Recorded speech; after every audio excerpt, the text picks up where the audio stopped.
Welcome to Voices of Women. I'm your host, Chris Stanis, and also the founder of Women of Wisdom Foundation. We are going into our 30th year. Our conference has, amazingly, that we've lasted this long and have created this legacy of women coming together and share their stories, witness each other, and do lots of healing for ourselves and healing on the planet. So I invite you to check it out on our website, womenofwisdom.org. Our two special guests this year are Cynthia James and Rianne Eisler. And we have lots of experiential workshops on many different topics and also panels on topics of interest for women. It's going to be an exciting weekend, March 24th through the 27th. Today I have Tara Skubella. She is presenting a workshop, Syncing Energy with Mother Moon. And this is her second year at third year at Women of Wisdom. She was lucky to be in our last in-person one. She is the founder and guide of Earth Tantra. She is an earthing, grounding expert, level 4 certified Tantra guide, Kundalini Yoga facilitator, death doula, and wilderness survivalist. She has over 23 years experience working in women's outdoor wilderness therapy, social services, family youth programming, adoption, outdoor guiding, and earth science teaching. Some people know Tara from the Discovery Channel's Naked and Afraid as having the most bug bites on record. She lives her truth in harmony with Mother Earth by calling her nearly off-grid tiny house on the side of a mountain just outside Ouray, Colorado, home. And now she's transitioning to the life of a lavender farmer. Her website is earthtantra.com. So welcome, Tara. Thank you for having me again, Chris. It feels good to be back. Yes. Well, tell us about your work with Earth Tantra. How did that come for you to find this as your path? Well, as you referenced, I am a wilderness survivalist, and I was on the television show Naked and Afraid. And that particular experience completely flipped my world around. I had no spiritual background as far as what I see as spirituality these days. I did grow up in the Greek Orthodox Church and maybe had a foundation there and kind of dropped all spirituality from my life. And when I was filming the television show, I was immersed for 21 days without any food, clothes, water. And connecting with Mother Earth in that way completely reset and regrounded me to prepare for a spiritual awakening, which I experienced a couple of weeks after that challenge. And I didn't know what I was going to do, but I knew that my life had to change. And I did make some really big changes in my life.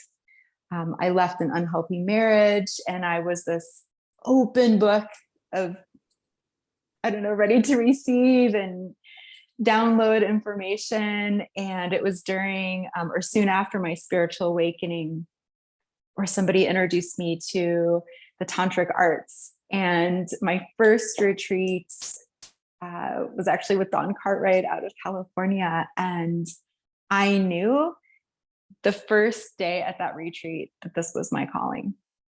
So that's how my practice and interest in Tantra was born. And soon after that, I am a teacher by nature. I have a teaching, and by nature, that sounds really awesome saying that, a teacher by nature. I am a teacher by nature. By training, because I have an earth science teaching degree, I was soon seeking, how can I learn to share Tantra with other people? And so about a year later, I went through my Tantra teacher certification. And then at that point, how am I going to share my gifts? Like, what feels organic to me? And with my experience in wilderness therapy, that just seemed very seamless. So I wove in a lot of earth-based practices into Tantra. Yeah, so let's talk about that. How is Earth Tantra different from other Tantras? Yes, lots of different ways, and yet very similar. So Tantra, the word itself, means weaving for, expansion of. And there are hundreds of modalities within Tantra. So in that way, when we hear the word Tantra, we think, okay, a collective energy. But through offerings, many people who are guides have a specialty area. Sometimes it might be sacred sexuality only, perhaps women only, maybe just meditation and breath work, or the parts of Tantra where we learn to drop into ourselves. And what Earth Tantra does is we weave in healing with earth, or healing with nature, and then transforming with Tantra. So I weave in practices that have really resonated with me and that come from my heart to share with other people. And of course, offering earth-based healing. And a lot of Earth Tantra's offerings take place in nature, or nature related settings. So they could vary from really remote camping for a retreat, or at a spa or resort that has beautiful elemental elements woven into that particular space. So yeah, so it's very much connected to nature. And you've already, shared, we can see your connection to nature. Is there anything else you want to share about that? Your personal experience. Yes. So my journey with connection to nature started at a very young age. I was the kid, right? And this is before cell phones and, don't come home until the street lights turn on. I would go and get lost in the cornfields. I would go to the creeks and catch crawfish. And I had a lot of freedom in being outside. And that grew over time. When I became a young adult, and my major shifted a couple times before I landed in earth science teaching. And at that point, kind of the science side of my brain grew in taking hydrogeology, historical geology, paleontology, and a bunch of the earth sciences. And so I had that science appreciation. And then I found myself teaching in a traditional classroom did not work for me. So I shifted into wilderness therapy, and I also worked in the outdoor guiding field. But what I really saw were people really relaxing and connecting not only with themselves, but with others differently from the first day of guiding or working in the wilderness therapy field until the time that they left. And so that's that piece of resetting ourselves, regrounding ourselves, reconnecting. And it was just a really beautiful process. And then of course my experience, my survival experience completely changed the way that I looked at with my connection to nature. Because in the past, even though I saw other people unfolding, I was the one that was teaching or guiding, and I was always doing, right? So I have to complete this trail, or we're going to get up to the top of this peak. And I didn't allow myself to just be. Honestly, at the time, I didn't even know what that was. So yes. Yeah, so when we're teaching, we're not having the same experience as a student. So you had to go out in your survival thing with that Naked and Afraid show. It makes sense that you had the awakening like 2 weeks after you started to, because it's like it takes a while for things to come into your form, come into your cells, and realize what was changing, what was happening inside you. And so you're serving women through these tantric practices. Particularly, I think, I know you work with couples too, but I think particularly with women. And how does that help them?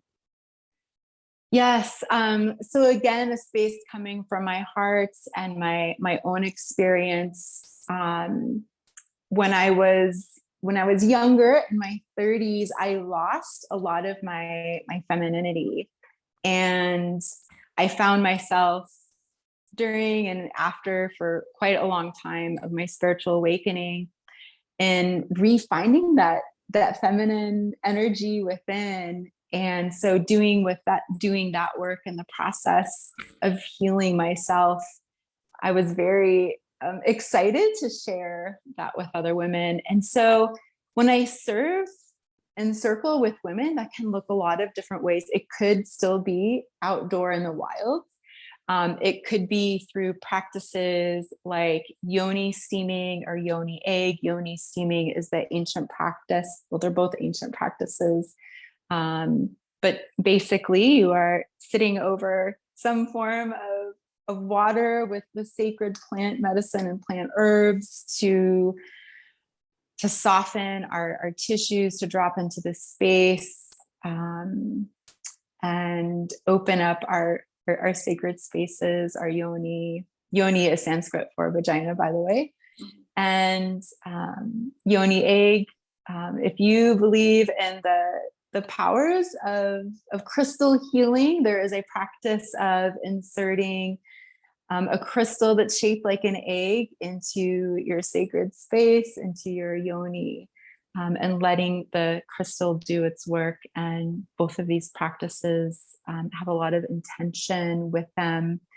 And I also serve women through other womb awakening practices, meditation, breath work, now introducing yoga, and oh gosh, there's so many movements, right? So moving in our bodies, letting ourselves free.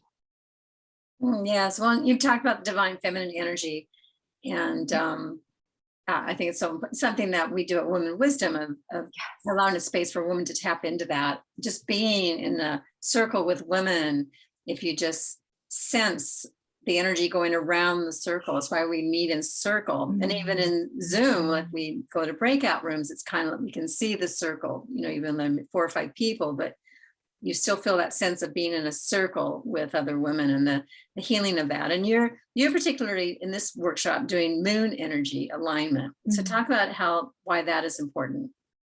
Yes.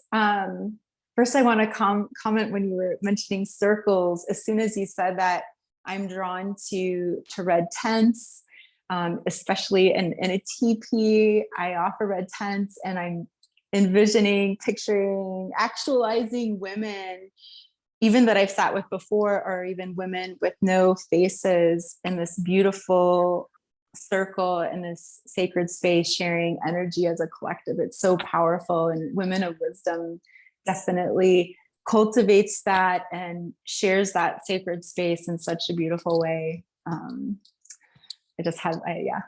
That felt really important to share. And so your question was, what is the divine feminine to me, or the moon energy alignment? The moon energy. That's what your topic is about.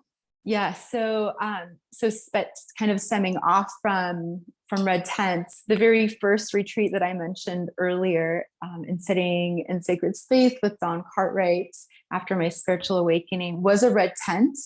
And so my first introduction to Tantra was a red tent space. Red tent is a place for people to come together.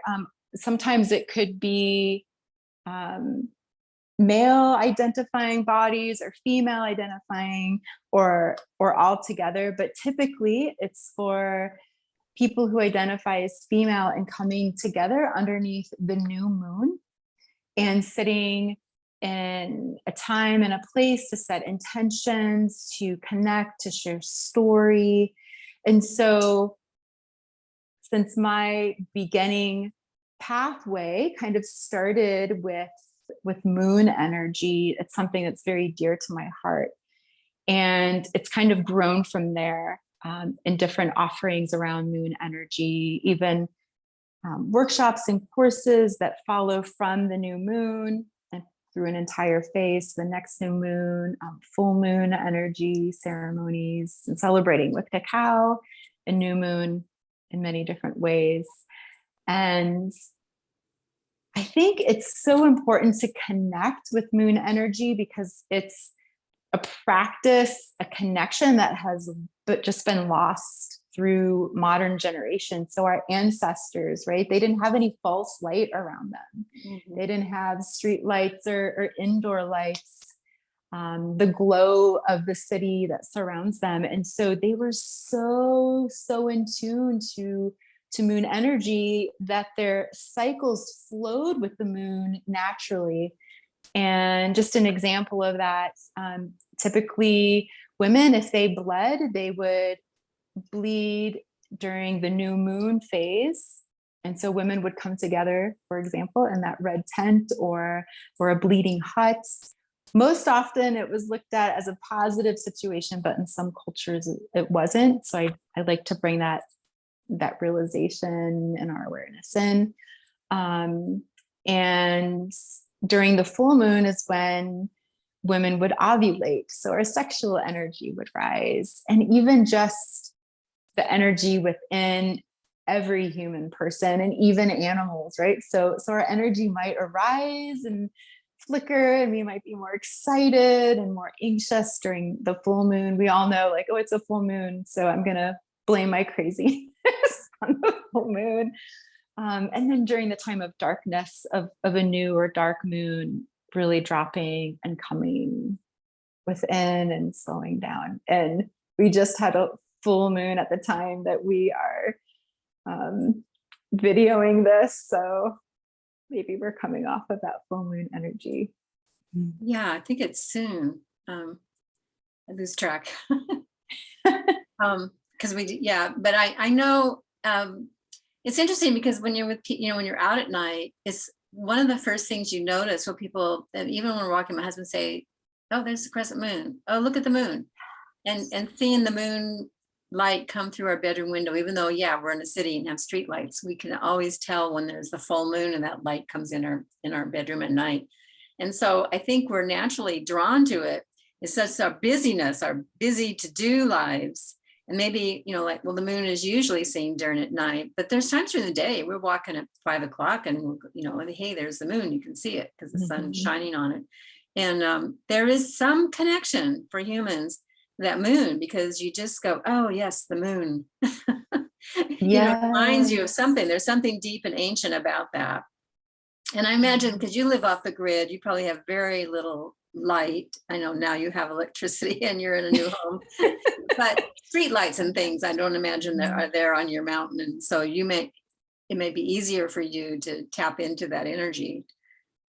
Yes. So when I did live off grid on the side of the mountain for almost 5 years, we had very little modern lights in our life, and we had a window just like you that we slept under in our tiny house, and the moon energy that would shine in the window was just absolutely magnificent. And in those dark times, and I'm perimenopausal. I haven't had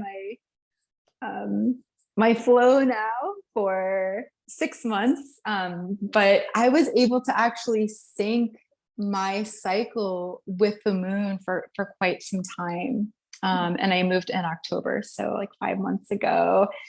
And when we are exposed to so much false light, especially after the sun sets, we're basically vibrating with a similar full moon energy. But I'll talk more about that in the workshop. So that's a little teaser on how we can play with lighting. Yes. Well, that's interesting. And another thing that you, I think, will be tapping into is womb energy. And for women particularly, I've interviewed, and I'm going to blank out on the name, a woman who, we talked about, there's our mind and there's the heart, that gap, 12 inches gap to the heart, but our power center is down in the womb. And like, okay, drop down deeper into the womb, and the importance of that we tend to ignore, everything's above the waist. And to tap into that womb energy is so powerful for women, and to honor it. And that's another thing I think that you do in your work. Yes, it is so directly related. And if we even think about moon energy and the tides of the ocean, right? Our body is so full of water, it affects us too. And the womb space holds the elements of water. So all very connected. Yes, I know it's gonna be a great experience. So I would love for people, to be in your workshop. They're gonna have a great experience. I'm asking everybody as presenters how, and I think it's pretty obvious in yours, but how your workshop fits in with our theme, which I forgot to mention is celebrating our sacred pearls, nourishing the waters of the feminine. What that means to you. Yes. Celebrating our sacred pearls. This means so much to me in a couple of different ways. I think about ancestral wisdom, and the time and the cultivation of a pearl, and what it takes for a pearl to form and its natural beauty, just like us as divine beings. And I also think of the pearl associated with the yoni, and even the color white as our highest self, like a light purple or sometimes transparent color associated with the crown chakra. So light, just light in being a lighted person. Yes, yes. Well, we're excited to. In fact, I know the committee is, and we'll probably encourage everybody, wear your pearls. Some people, I'm getting my grandmother pearls out to wear. I got to put mine on today. I've been wearing them in my interviews. It's sort of, there's something special about a pearl necklace. We don't wear them so much now, but in our parents' days, I have, whether the strands are broken, but I have a string from my mom and my aunt. And for them, that was a special piece of jewelry to have. And we've kind of gotten away from that in a bit. We now do more the crystals and the gemstones and the, but it's interesting. So it's, and I think the theme, and I haven't really talked about this, came out of a meditation from the group that had been meeting. And I think you might have been in that first meeting. The group that's been meeting to plan and co-create the conference with the council was through a meditation. And I remember my vision was just seeing this goddess woman, not necessarily a goddess, but a powerful woman with this pearl in the heart, just radiating the love and the beauty of the feminine. And then Magda, our council member, she's a great, fabulous artist. She painted the picture that the woman that is in our conference art. It's in the circle in the overall graphic of the woman there with the pearl in the heart, radiating that love and light. So it just came together magically. And yeah, we're really loving this theme. So thank you so much for being on the show today. And we look forward to seeing you in March. And give people your website, and if there's anything there on your website that people can find out about things you do. Sure. The Earth Tantra website is very easy to find. It's earthtantra.com. And let's see, listed on the website are events, about Tantra, how you can get in touch with me. You can sign up for a newsletter at the bottom of any page. And also on the, I think it's under the other tab or media tab, there's events like Women of Wisdom listed there. So speaking opportunities and publishings and things. So yes. Well, great. Thank you. Great. Thanks so much. And I'll be back interviewing. There's a few more presenters to interview. So, and this all gets put up on the website with your workshop. So people can watch this on the, when they're choosing their workshops for the conference. Wonderful. Thank you, Chris. I look forward to the last weekend in March. Yes, it is. Yes. Yep, it is the last weekend in March, March 24th to the 27th. Just go to womanofwisdom.org and look for the under conference tab. You'll see conference 2022.